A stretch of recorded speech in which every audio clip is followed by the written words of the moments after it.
ইয়াসিন আরাফাত, যখন আওয়ামী লীগের কার্যক্রম নিষিদ্ধ হলো তখনই কেন জাতীয় পার্টির বিষয়টিও ভাবা হলো না? মানে 1 বছর পর এসে এখন জাতীয় পার্টি নিষিদ্ধের দাবিতে কেউ কেউ নির্বাচন পেছানোর ষড়যন্ত্র হিসেবে দেখছেন, বলছেন পরিকল্পিতভাবে দেশে নৈরাজ্যকর পরিস্থিতি সৃষ্টির চেষ্টা করা হচ্ছে। পরিকল্পিতভাবে কারা দেশে নৈরাজ্য সৃষ্টির চেষ্টা করছে, তাদের সাথে আপনাদের কোনো সংযোগ আছে কিনা?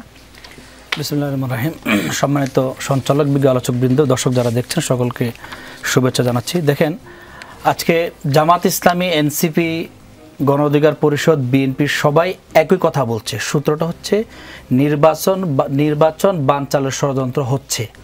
সবার কথাই কিন্তু সূত্র জায়গায় কথার মিল আছে, কিন্তু ব্যাখ্যা বিশ্লেষণের জায়গায় জাতীয় পার্টিকে নিষিদ্ধ করতে চাওয়া আর নির্বাচন বানচাল, আমি তো মনে করি নির্বাচনটা সুষ্ঠুভাবে উত্তরণের জন্য জাতীয় পার্টিকে নিষিদ্ধ করার প্রয়োজন। আপনি বললেন আওয়ামী লীগকে যখন নিষিদ্ধ করার দাবি উঠলো তখন কোনো জাতীয় পার্টিকে নিষিদ্ধ করার দাবি উঠলো না। আওয়ামী লীগকে নিষিদ্ধ করা মানে একই প্যাকেজে হয়ে যেতে পারত এতদিন পরে, এখন কেন যখন জাতীয় পার্টির উপরে সবগুলো রোডম্যাপ ঘোষণা করা হয়েছে? আওয়ামী লীগের অপরাধ আর জাতীয় পার্টির অপরাধ কিছুটা হলো ব্যবধান আছে। ব্যবধানের জায়গা থেকে যারা ফেসিবাদ কায়েম করেছে, গুম খুন তন্ত্র কায়েম করেছে, তাদের ফাঁসি, তাদের বিচার সবার আগে জনগণ চেয়েছে। সেটি কার্যকর করার জন্য সবাই আগে বলেছে, কিন্তু জাতীয় পার্টি রাজনৈতিক দল হিসেবে তার প্রতি মানুষের দৃষ্টি ছিল। কিন্তু যখন দেখছে যে ষড়যন্ত্র তত্ত্ব বা যে কথাগুলো আজকে মাঠে ময়দানে আসছে, তার সাথে জাতীয় পার্টির বক্তব্য, তাদের চেয়ারম্যানের বক্তব্য, মহাসচিবের বক্তব্য, তাদের কিছু কর্মকাণ্ড এই সূত্রগুলোর সাথে মিলে যায়, যার কারণে আজকে বিভিন্ন রাজনৈতিক দল তাদের নিষিদ্ধের দাবিতে সোচ্চার হচ্ছে। সর্বশেষ নুরুল হক নূরের ঘটনার পরিপ্রেক্ষিতে আপনি সেখানে দেখেন যে নুরুল হক নূরের ঘটনার উপর হামলা হয়েছে। তিনি জুলাই আন্দোলনের একজন গুরুত্বপূর্ণ যোদ্ধা ছিলেন এবং 18-র সে কোটা সংস্কার আন্দোলনের যে সূত্র ধরেই আন্দোলনটা সূত্রপাত হয়েছিল, সেখানে ওনার উপর হামলা হয়েছে। এই তথ্য কি জাতীয় পার্টির চেয়ারম্যান জনাব জি এম কাদের জানতেন না?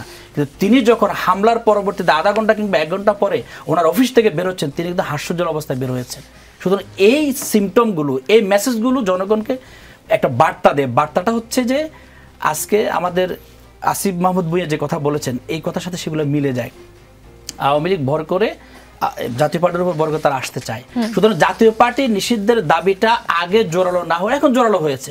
প্রেক্ষাপট, দৃশ্যপট, তাদের বক্তব্য, বিবৃতি, কার্যক্রম, সকল বিষয় সকল রাজনৈতিক দলের সামনে আসার কারণেই দাবিটা জোরালো হয়েছে। হয়তো আগে ভেবে জোরালো ছিল না, কিন্তু যতবারে আওয়ামী লীগের ফেসিবাদ তন্ত্রের কথা এসেছে ততবারে জাতীয় পার্টির তার সহযোগী হিসেবে, দোষর হিসেবে জাতীয় পার্টির নাম এসেছে। জাতীয় পার্টির নাম একবারও আসে নাই বা আলোচনা আসে নাই, এটা কিন্তু কখনো এরকম হয় না। মোহাম্মদ ইয়াসিন আরাফাত, আরো কিছু সমীকরণ আছে, আমি চেষ্টা করব আপনার কাছ থেকে সেই সমীকরণগুলো বুঝতে।